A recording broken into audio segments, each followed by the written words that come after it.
All right, welcome everybody. Rob Provenche here from I Love Costa Rica. And I thought I'd start interviewing some people that I kind of made connections with in and around Tamarindo to kind of share their story and to enlighten everybody as to what are the motives, the backstories, the reasons, and some of the experiences. And I always like to hear what are the challenges too, insofar as what it takes to move to a place like Costa Rica. I personally have been going there with my wife since 2004. And Tamarindo is our home. And through a mutual friend who's named Alex, not that Alex, the other Alex. We had our Alexes mixed up. He said, yeah, I know a guy who lives in Tamarindo. His name is Ashton. And so I contacted Ashton, and Ashton is kind enough to do a quick video and share his stories. So Ashton, you are not necessarily in Tamarindo. You are nearby in an area. I don't even know if it's a town, is it? Or is it an area, a neighborhood called? Yeah, that's right. I'm here in Hacienda Pinilla. Hacienda Pinilla is a development that's about 20 minutes outside of Tamarindo. 20 minutes, but 2 minutes as the crow flies. It's pretty close. I remember Hacienda was much, much scarcer back in the day. And I was there this winter and the place is booming. So I'd like to talk to you about the real estate boom. It sure is. Yeah. But let's before we get into that, let's a little bit get into your backstory. So you're, as far as I know, you are from Texas. So maybe give us a little bit of your backstory. Tell us where you're from. Why did you move to Costa Rica? And by the way, some people think Costa Rica is an island. I have to tell them, no, it's in Central America. It's a country flanked by the Pacific and the Atlantic Ocean or the Caribbean Ocean. So yeah, give us a little I've heard backstory. that as well. That's yeah, funny. Really. Yeah, sure thing. Well, I'm a web designer.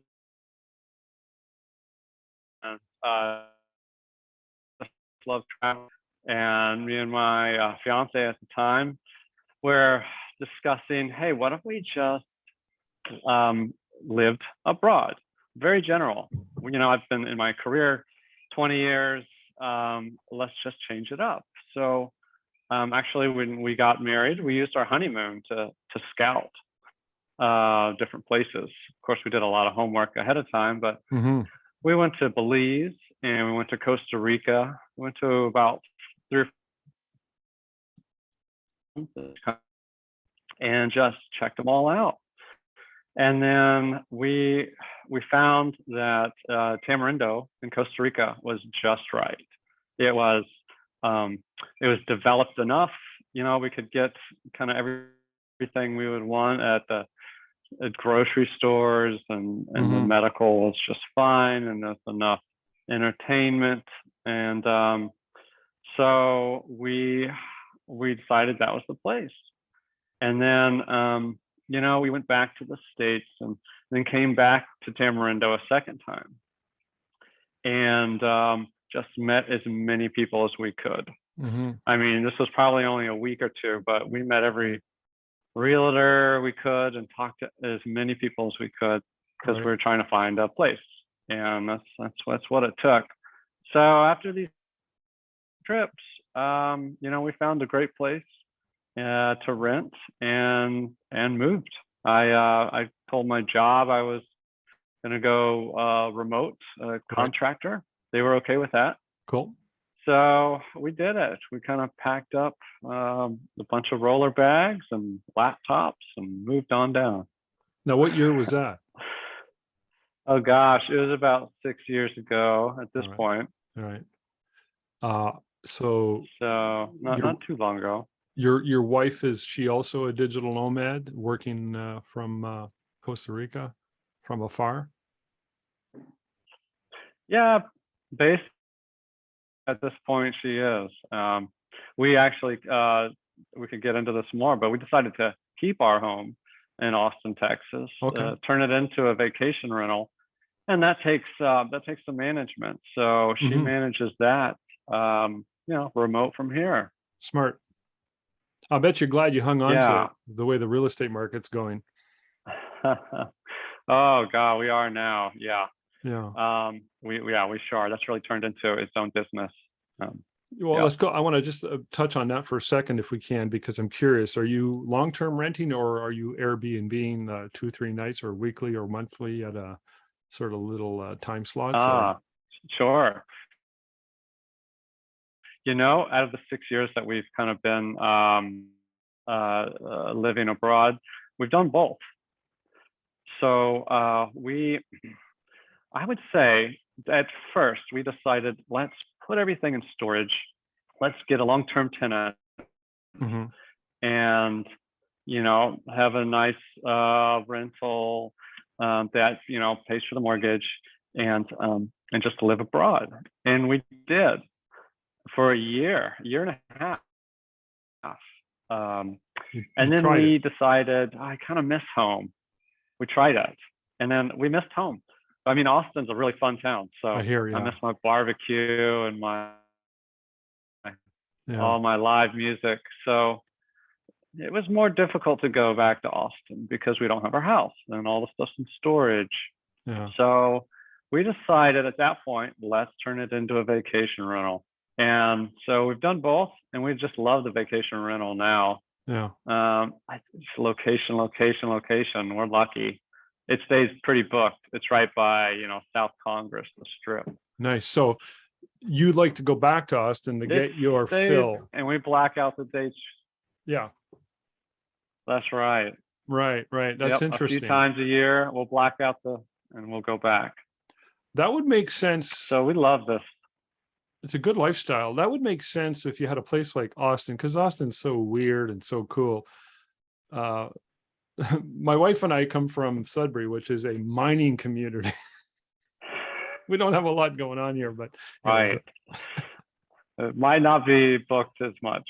No, but no, interesting. So once a year, twice a year, how often you go back to Austin to get your fill of that?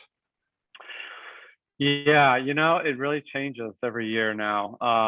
Okay. Because of COVID, everything, of course, was different. Mm-hmm. But now that we're getting back into our routine, I would say we go back to Austin at least twice a year, at the shortest for like 2 or 3 weeks. But okay, probably more than that. I'd say we plan to spend more like 2 or 3 months in Austin. Okay. Over a year. That's interesting. So you're setting up your lives the way you want it. You've customized it. You're in a good position. You're both able to work from afar. You have your own house in Austin. Your timing seems to be impeccable as far as that's concerned. Two things I want to point out and ask you a question specifically on why Costa Rica. Before I go into that, though, do you happen to know Danielle and Chris, who own the Dragonfly? I'm sure you're familiar with the Dragonfly.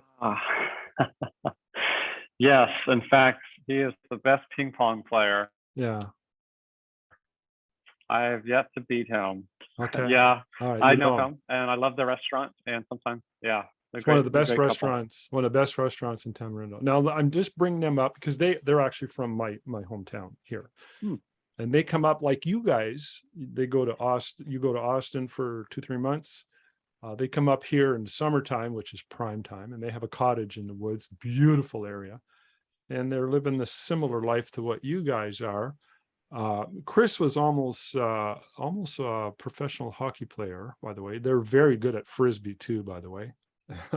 I've played with them on the beach once, and we mentioned Frisbee earlier, but you kind of actually look like them a bit, just throwing that out there. But I'm hoping that they watch this and I get them on a future similar interview, because I find these stories really fascinating. A lot of people are clueless, but they have the desire. Oh, I'd love to do something like that. Or they think it's such a mysterious, such a quirky, such an outrageously thing to do. For me, it's nothing. And I'm sure in many ways you and your wife feel the same way. We're just living this cool, adventurous dream. So any comments on that, or also, like, why did you pick Costa Rica and not Belize, and why not Mexico or Thailand? Is there anything that you can say? Oh, sure. Yeah, those are great questions. Because we we really thought that through. We created our criteria. Mhm. Like for example, and there's everyone will have different criteria, but ours was it has to be accessible. We want to get back to the U.S. easily. We Mhm. want our friends to be able to come down easily, Mhm. so that that kind of wipes out Europe and puts Central America, Okay. South America, and then a beach. We were really moving for a beach lifestyle, so Mhm. that's a criteria. Um, and then, of course, like how far does your dollar go, and you don't want to move anywhere more expensive. No. And then safety. Of course, that's an issue you should look into in certain Mhm. countries. So this met all the criteria, and just the fact that the west coast of Costa Rica in the Guanacaste area has Mhm. an airport, an international airport. It's just an hour away from where we live. Yeah. That sure did make it a lot. It's pretty easy. Yeah. Yeah. Yeah. So I would say those were our criteria. I'm sure everyone has different, like schools. That's a big one. There's plenty of schools here. And cost of living, I guess Tamarindo isn't, or Costa Rica isn't the cheapest of the Central America countries, but it sure was cheaper than US, and Yeah. really fit our needs. So that's how we chose. So all the boxes were checked insofar as your requirements and the things that were important to you guys. Yep, and we did our research ahead of time as well. Yeah. Like we thought it through. You can find all the your flights. So yeah, all Yeah. the boxes were checked, and that's how we planned our scouting trip. Yeah. So, because you only went down there twice before you decided that that was the place. So, uh, I, and obviously you're renting a place, right? When we moved, we were renting. Yes, So now you own your own but place? we've been here. We do. We Nice. built a house. It was Nice. not as easy as in the States. Yeah. It's probably the hardest thing we've ever done, but it wasn't that bad, Tell us and about that. we loved it. Well, Tamarindo's a little funny in regards to finding long-term rentals. That's a little harder in a vacation town. Yeah. So we jumped around a lot at first, and Okay. sometimes we were staying in a house that got sold, and we got tired of that. So we said, what does it take to build? Mm-hmm. And this is well before the real estate boom, Mm-hmm. when prices were much different. Yeah. And we looked at lots, and then we talked to some builders. We purchased a lot, Mm-hmm. and then it took some years, and we paid that off, and then we Mm-hmm. talked to some more builders, and saved up some money, and started building. Nice. So we worked with an architect and a builder. It's really about your team down here. Yeah. And it took about a year, and we built our house in Hacienda Pinilla. Yeah. And I'm really glad we did. It's definitely harder to do that now, Yeah. No doubt. but it worked out for us. Yeah. Yeah. Oh, prices are skyrocketing. Now that area you're in is considered a bit of a higher end. At the time, I don't know that it was. I'm not sure, but I know there are big, massive, multi-million-dollar homes going in there. And there and down the road in Avellanas, which is, as a crow flies, probably 1.5 to 2 kilometers, but a little further by car. Mm-hmm.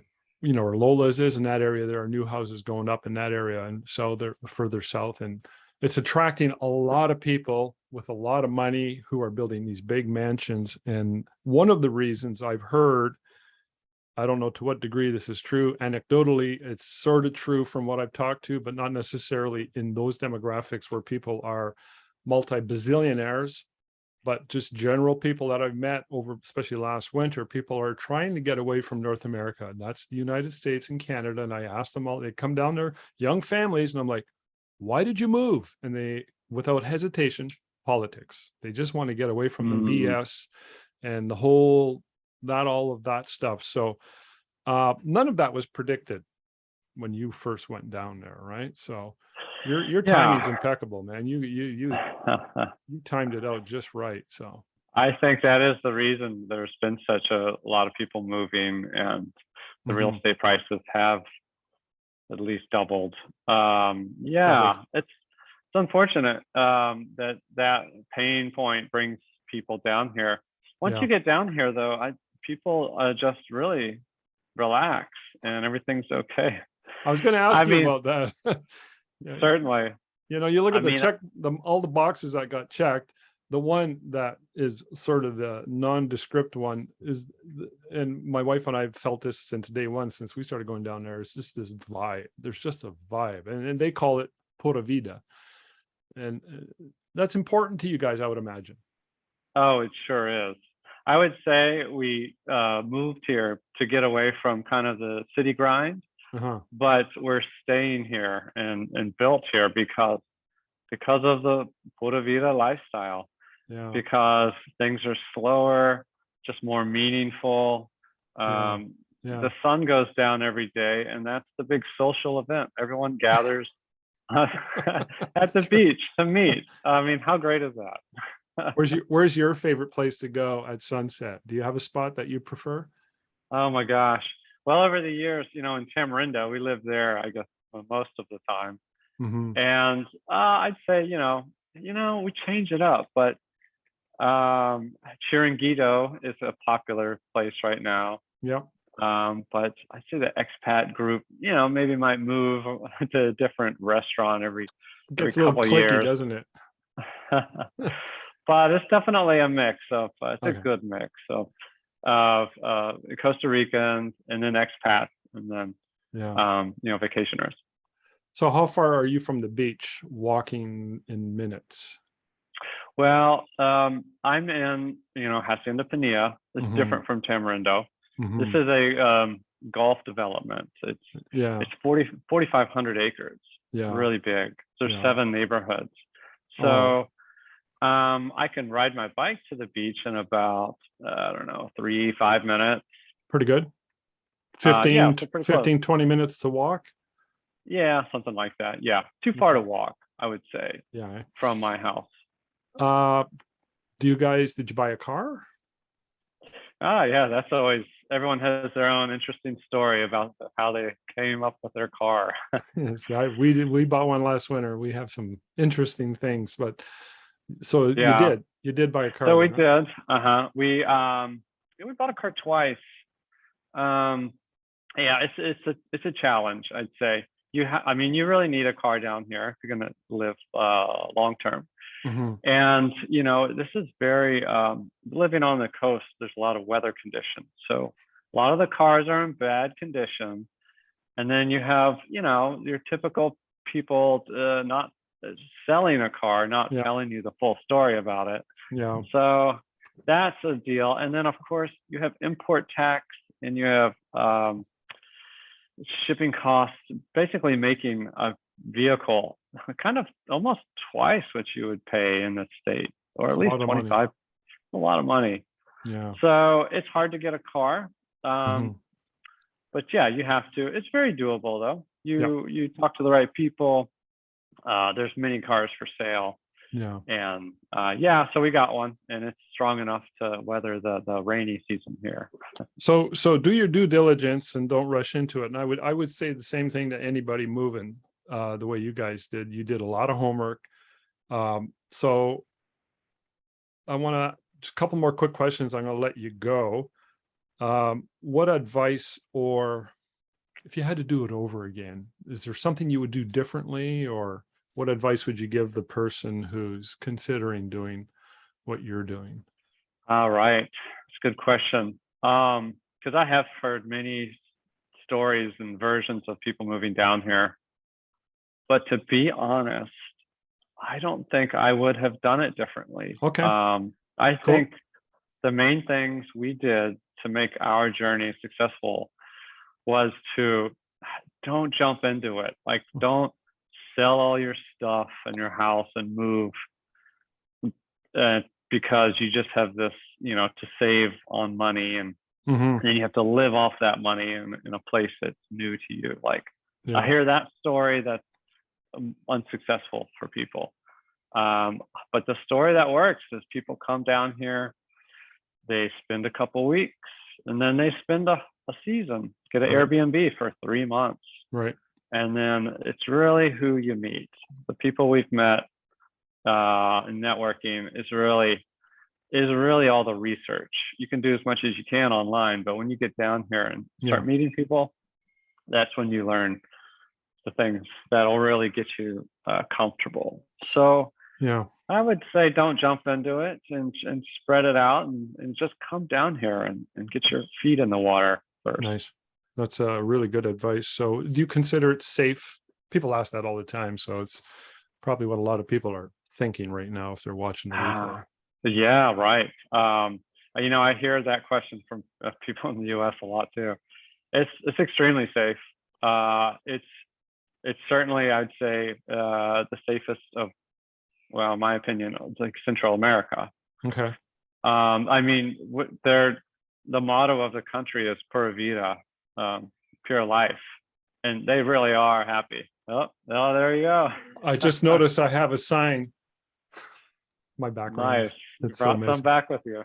Yeah.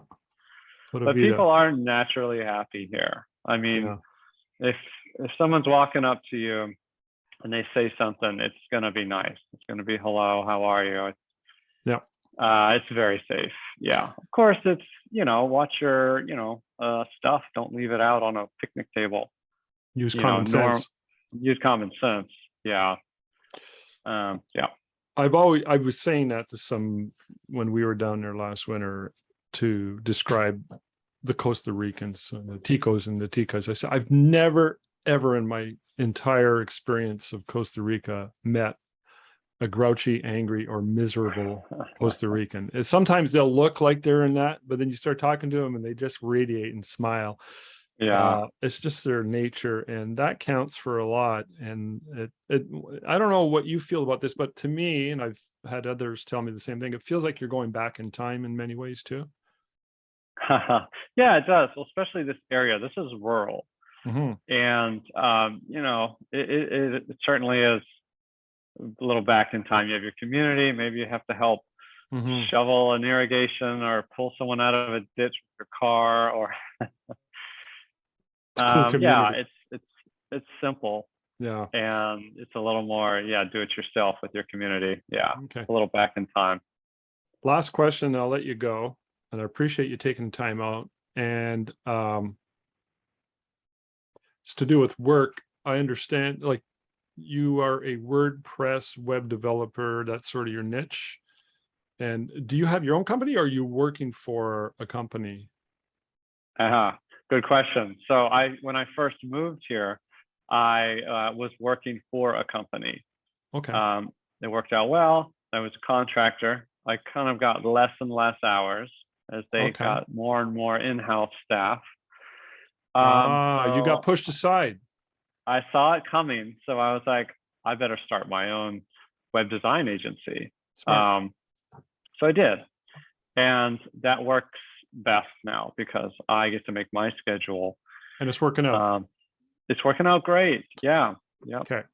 I know I said last question, but I just lied because another question popped into my brain. Sure. What did you guys do for residency? Oh, sure. There are several different ways to get residency. There's a list. Well, you should look it up. Yeah. We were able to qualify with pensionado status. Okay. We had a little pension coming in that would qualify us. Okay. Well, you look like you just graduated college. How the hell can you qualify for a pensionado? Well, there's many different types. Yeah, I know. There's a video I did on that topic. I'll put the replay in the description down below. And I'll also link to your website if anybody is looking for a WordPress developer, and Yeah, I you can appreciate that. wpsitekit.com is the That's name of right. it. So I'll put that in there. And I think that covers all the main questions. And I hope to meet you. We're going down in December, hopefully 5-6 months again this year. And we bought a car, and it's sitting at our property manager's house out in 27 de Abril. And we tell her, you got to drive it every few weeks because we don't want it sitting there corroding. Right. And her husband is the property manager of the maintenance guy at the condo where we have our place. And so he comes in every day, and it's like, take the car in once in a while. We really trust these people. So, but you mentioned something earlier about once you get to meet the people. And that's one thing I really, really enjoy, that probably more than anything. You meet the greatest, coolest people there, both Ticos, Ticas, expats from all over the world. And I've gotten to know so many people from everywhere, all over North America, Brazil, Chile, Argentina, Germany, et cetera, et cetera. And, Yeah, people who travel and are digital nomads seem to have a different sort of experience that kind of reflects in their sort of persona. So, and it's a really cool thing. So, yeah, I that's great. I appreciate it. see that too. I love it's not just North Americans here, for sure. We have friends from all over the world. I love that aspect. Yeah, it's kind of cool that, when you are exposed to that kind of experience, you realize that, we're all more alike than we are different. I love No, that. that's true. That's right. When we're down here, we have to make it work and we come together. Yeah, Yeah, so it's an amazing thing. So anyways, I'll let you go, Ashton. I really appreciate it. And I'll look you up back when we're down there. I expect to play some Frisbee. I like playing at sunset at low tide on the main beach in nice. Tamarindo. All When right. there's not much wind, and you can throw the disc forever and ever. Yeah, low tide's great. Plenty of beach out there. Yeah. Okay, I'll let you get back to work. Thank you very much. Hey, thank you. We'll talk soon. I'll see you when you're down here.